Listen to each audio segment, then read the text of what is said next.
welcome back, everyone, to this episode of Leading Through Unprecedented Times. I'm your host, Tom Murray, and I am fired up yet again for episode 2.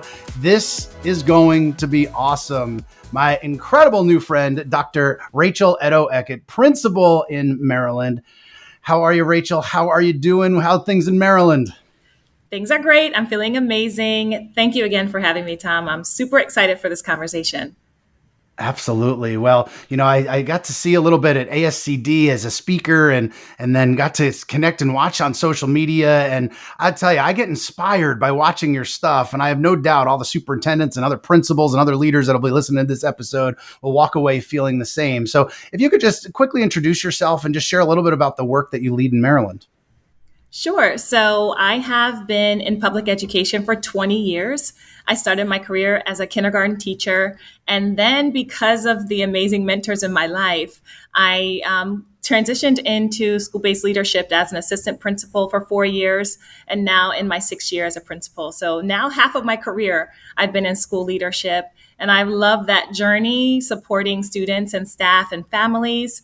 And I've also branched out a little bit more into my state. So I'm also the president-elect of the Maryland Association of Elementary School Principals. I love that role. I get to learn so much from so many amazing leaders across the district and state. Yeah, well, you're making me reflect on my time back as an elementary principal. And on one hand, I think it was one of my most rewarding positions I was ever in. But on the other hand, one of the most challenging with just some of the struggles that we see. And let's be real, it's evolved a lot over the last number of years, pre-COVID and into post-COVID, and just some of the challenges there and some of the challenges we're facing today.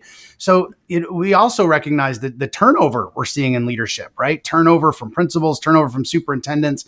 So how can principals really leave their impact, leave their mark? It's something that I see you sharing all the time on social media. Your impact is incredibly vast, but I know principals are also feeling tapped out or feeling like they're just spinning their wheels at times. So talk to us a little about how can principals reach each child?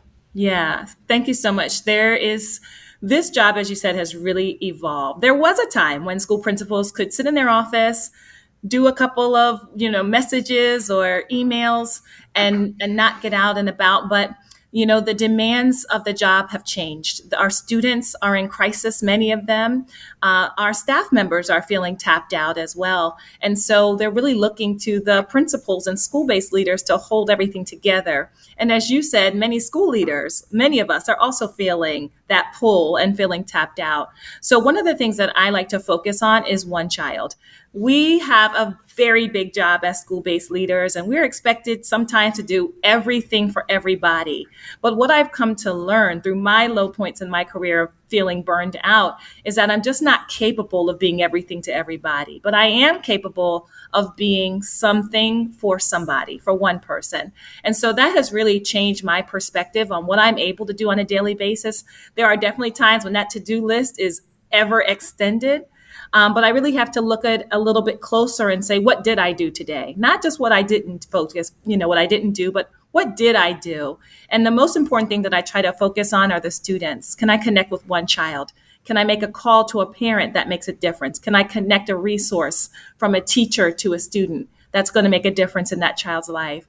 So when I think about, can we change the world? Maybe. But the way that I choose to change the world is by one student at a time, because one student is somebody's world. So if we impact one child, we're impacting the world. That helps me a lot. Yeah, I love that, especially when we think about all the things that are on principals' shoulders. Well, any school and district leader at this point, all those pieces, it's so easy to get overwhelmed. It's so easy to be bogged down. But with that mindset is I'm going to go out there and change the world for one kid today. It makes it much more doable, right? With all that, maybe of hundreds of kids in your building as that leader. One of the other pieces that you were sharing earlier with me before we hit record was also the importance for you of how do we make all these connections outside. You mentioned, being connected to principals in the Maryland Association. I know you do some speaking as well, and being able to be out there with other districts and really being a part of who you are as an educator. But you also get to learn a lot in that process. You have this incredible network of people. And, it's interesting from the educational end, we work with people all day long, especially as a leader. It can also be one of the most lonely positions in the world, right? And Yes. so, Yeah. especially as a principal. And so, talk to us a little bit, if you would, about, even outside of the principalship, what are some ways that you're staying connected to other folks, ways that you're supporting districts, but it also helps you as an individual and as a professional, Yeah. keep your morale high, keep your energy high through that network. Talk to us a little bit Yeah. about that. I think social media for me has been a game changer. In fact, I never had a public page on social media before the pandemic, but I really was struggling during the pandemic as I shared I was a new principal that year of 2019. And everything was changing very rapidly. And I was having a hard time. Even when I connected with my mentors, I would say, when is this going to get better? And no one knew. No one knew the answers. People that I trust, no one knew what was going on at that time. And so I really leveraged and just started following people like you and other speakers and people in the educational space that I trusted and I respected their work. And I found a community there. And I think that's so important because you're right. This is a lonely job. Yes, sometimes we have an assistant principal or a leadership team. But beyond that, unless you've been in this work, you don't know this work. You don't know the ins and outs. You don't know staying up late and thinking about children, thinking about a staff member and their family and their well being, and then trying to balance your own life. So it's a very unique, I say, a very unique club being a school leader. And so I have found that connecting with other people over social media, developing relationships, even through ASCD, they have community of practices. All of those things are really important so that you understand you're not alone, right? It might feel that you're alone. It may feel that way at sometimes, but when you're connected with other people, you come to realize you're not alone and you can learn from other people. I have learned so much over the past many years, not only from people in my district, but from you and other people who are doing great work. You connect with like-minded people and you push each other to get better. So that word of encouragement that you might post, that means something to me. And if I can post something that helps somebody else, then let's keep it going.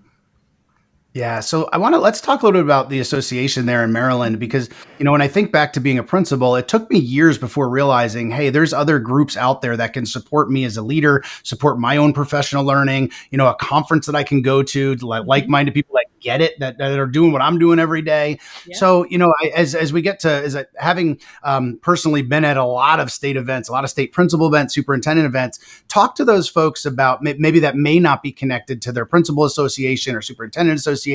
What are the kinds of things the association does? How does it support principals? And as the president elect, what's your kind of elevator speech to folks of why they should join something like that? Yes. Well, thank you for this opportunity because shout out to MAESP. We are a wonderful organization and we partner with a MASSP, our secondary folks, and we really try to pull our community together. Each state has their own organization, and each organization has amazing professional development opportunities, conferences, affinity groups, just ways to stay connected for the many reasons that I already shared. It can be lonely at times. And you're right. Before I was an administrator, I didn't even know that these sort of organizations existed. But to have the powerful minds of school leaders in the same place at the same time, that's incredible. Each one of us are running our own schools, and that's amazing in and of itself. But when I can link minds with somebody else and find out what's happening at their school that I can do, and that I can share something from my school that worked well that they can do, that's how we improve schools across the district. Every school can be touched by someone's improvement, their ideas. And so when we all work together, I'm one of those people, I believe the ideas are in the room. You just have to have the right people at the table. And I think the state organizations do an amazing job under the umbrella of the NAESP, just making sure that everyone has a seat at the table and has opportunities to share and to learn. That's what we're all about. We're all educators. We're all about learning and growing. This is a great way to continue to do that. Absolutely. And a shout out to our partners and Earl and Ron and NASSP and Yes. NAESP. And we at Future Ready, we've done work and Alfred, we've done work alongside them as well. Yeah. Great organizations. Thank you for the shout out there. Also you dropped a little subtly, but I want to give you a shout out for your book as well. Cause not only being a principal, not only being the lead there in Maryland, the president elect coming up, but I want to give a shout out to your book. Tell the world a little bit Thank you. about it, what you wrote about, and even why you wrote it. Yes, thank you so much. So, my book is called The Principal's Journey Navigating the Path to School Leadership. And I actually wrote that book around the time when I was making some career decisions for myself. There was a time, as I shared, when I was so burned out, I did not know if I was going to even stay in the field of education, but my heart was there. So I knew if I was going to do the job, I had to do it in a different way. Sometimes, we have an idea of what we expect the job to be, but during COVID time, it wasn't adding up. It wasn't what I expected. And so I really struggled, essentially first being at that fixed mindset that, it had to be this way. And then I realized I could be a little bit more flexible in my job. And so that's when I really decided to write the book, because I really thought about, there were a lot of educators who were leaving the field and a ton of leaders who were leaving the field during COVID. And I felt that if I could write a book around what's the process to becoming an administrator, what do you need to know? How can you get through that interview process? Because there's a lot of people that I've met where they have the skills, they have their credentials, but they haven't been able to get over the hurdle of that interview. So I talk about interview questions. I talk about the importance of having a mentor. My book kind of serves as a mentor if someone is interested in becoming a school-based leader, but they need more help and direction. And then after they get the job, in my book, I talk about that first year. How can we build the culture? How can we support our staff and students? What are some things like, how can you have hard conversations with people? Because that's a big part of the job. And most importantly, how do we balance our lives? So I really tried to make it comprehensive for anyone who's interested in school-based leadership, who just needs some more direction. I love that. And you gave me a whole bunch of ideas of some questions to ask coming up next Good. in those last few pieces. Let's start with that balance piece. Here I've called out you're an elementary principal. You're working, for your state affiliation and being the president elect there. You're an author, you do some speaking, but you have a family. How in Yes. the world, as a school leader, do we keep our families a priority Yeah. and not just get what's left? Because I think we can all Yeah. agree as school and district leaders that there's been days that we've been patient and loving all day long with everybody else's children, Yeah. everybody else's families. And then sometimes we come home and we've got nothing left to give to the people we Yeah. love the most. So talk to us about school and district leaders and the work that they have. And it is so challenging. And how can they disconnect? How can they really take care of themselves in this process so we don't get out of order our priorities here? Yeah, thank you. This is like one of the most important questions and one I like to talk a lot about, because I think also another caveat is being a woman leader, right? So there are just some other responsibilities that come along with being a mom. I have twins at home that are going into high school next year. So, first of all, I like to think work-life balance is a challenging concept. So I really like to think about over the span of a school year. There are definitely some times during the school year where they're busier than others. The beginning of the year being one and the end of the year being another. And so what I've tried to do is work with our family and our friends to just communicate, hey, these times are going to be busy. There's going to be some concerts. So we're in the winter time, there's a lot of concerts right now. So I share a calendar with my husband and I'll say, these are the days when I am going to be home a little later. Dinner is this or that. So, right, just some of that is logistical pieces. My own children play instruments. So if there's ever a time where there's a conflict between a school event and my family's events, my family is first. And I make that clear. And I don't apologize for that. I want my staff to know that as a principal, I'm going to prioritize my family, and I have the same expectation for you. We can serve and love on children all day. But if we're not doing the same for our own families, then we're not doing it correctly. And so I think communication is extremely important, to say there are going to be some busier times and I'm not going to be home at these times, but also making the time count when we're there. So it's times, I can give a perfect example. During COVID time, I was physically in my house, but I was connected to a computer and I was not interacting with my family. That's just the truth. And a lot of people were in the same position. And I think it takes an awareness to say your physical presence is one thing, but actually being present with someone and giving them your attention is another thing. So that's something I have to actively work on because I'm a multitasker. I don't know about you, but you probably are a multitasker, right, Tom? Like you can compartmentalize things and you can do a lot of things at once, but that doesn't always work with our families. So I have had to personally slow down to say, hey, let's do some mother daughter day. Let's do a son or let's do a date night. There are some specific things that I want to do to make sure that my family knows they have my attention. There are some things I have to say no to. This is the hard part for me because I love taking on new things. I love saying yes, but it cannot be at the expense of my family. So saying no, I have to do that and I have to be okay with that sometimes.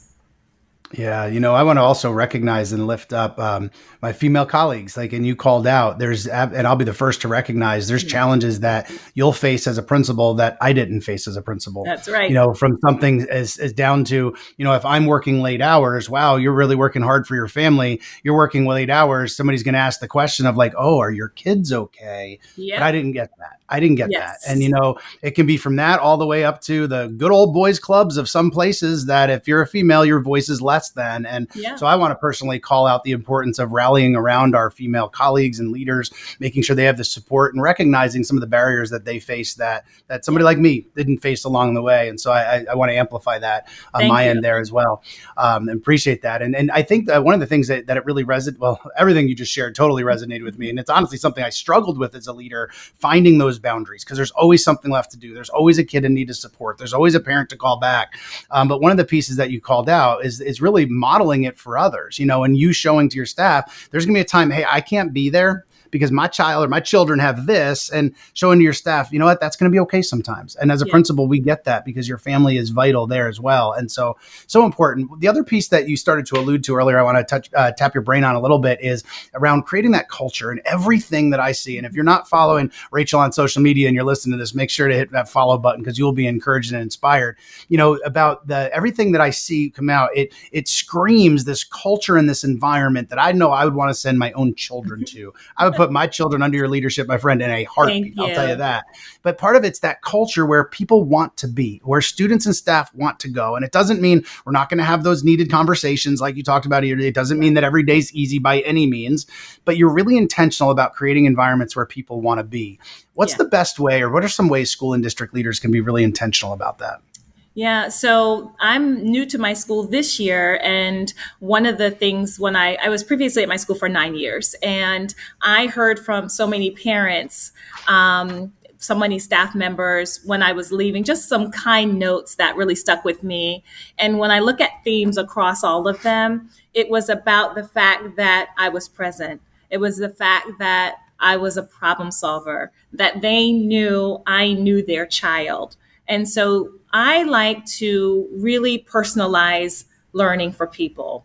I like to know things about people. I like to understand people. Same with the students. I love to know their names. I like to understand what their desires and what their wants are and their favorite subject areas. That helps me to make connections with people. So, number one is just taking the time to connect. And that's the hardest thing, right? Is time, it's choices. We know we're all busy. That's number one. So when I spend time with a teacher and they say, thank you for this because I know you're busy, I say, you're just as busy as I am. It's a choice. So it might be I have 5 emails that I could answer in my office for 10 minutes, or I can walk down to the cafeteria and converse with the student for 5 or 10 minutes, or check in with a teacher who has an ill family member. Hey, how's everything? Okay. How was the surgery? Right. Those are choices that we make with our time. But how we choose to spend our time makes a difference in how we are received and the culture in our buildings. So one of the things that Beth Huff actually said in her latest keynote, she talked about, and I know you talked about this too, Tom, it said, don't take an opportunity to do something, with efficiency when you could be making a connection with somebody.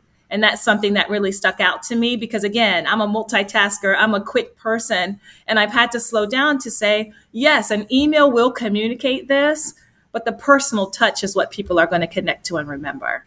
So that's something that I'm I love, continually yeah. working on. I'm not perfect there, but it is something ever present where it's the personal connections that matter with people. I love that. And shout out to Beth Heff, our good friend. And she's been on the podcast previously, does Yep. incredible work. And a shout out to her as well. So, final question for you. I know your time is tight, you got lots going on over there, as we talked about Yep. earlier. So, one final question for you. The question I love to ask all of our guests. Our listeners are incredibly vast, from superintendents to teacher leaders to librarians to all across the board, no matter what their role is. What's something on your heart you can share with them, no matter where they are in anything education, no matter where they are geographically? What's one piece of advice that you have for our school and district leaders today? I would say stay the course. I know how hard it is right now. And guess what? It may be hard tomorrow, right? We can expect that the challenges are going to continue. And so focusing on what we can do and being okay with that is really important. Another thing is find a way to find joy in whatever work you're doing. That's really important to me, is no matter what is going on around me, who's in crisis, what's happening in the world politically, it's really important for me to find the joy in my work, to find the things that I like to do and to find more opportunities to do them. That's really important because there's not one way to be a superintendent. There's not one way to be a teacher or a librarian or all the other roles that we play. It's really important that we find our way to do things and share them with the world, because you never know who you can connect with as a result of the work that you're doing. So stay the course, find your moments of joy, and find ways to connect with like-minded people. That's amazing. Well, there's your brilliant words from Dr. Rachel Edoho-Eket. Rachel, thank you so much for your time today. Keep leading the way, and thanks for sharing your brilliance, my friend.